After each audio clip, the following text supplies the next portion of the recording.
Süb tərəfi ikinci səfər idi. Qəbul elədiyim, getdim yetişdim məbdə. Yetişdim, biraz durandan sonra gördüm bir dənə xanım qızdı, 15-16 yaşında xanım qız gəldi, otdu maşında. Mən sürdüm, hərəkət elədim. Bir 5-10 saniyə hərəkət eləyəndən sonra xanım qız mənə dedi ki, aranında icazədir, mən bir siqar yandıram.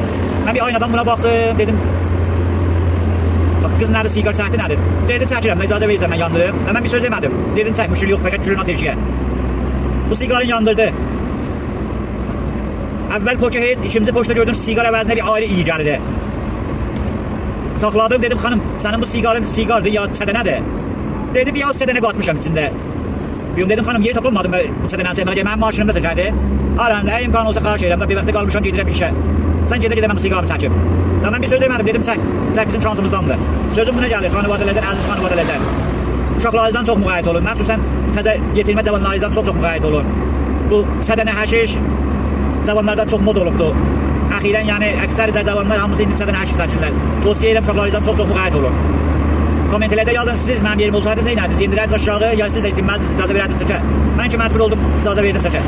Kommentelerde həttəm mənə yazın, siz nə edərdiniz mənim yerim olsaydınız?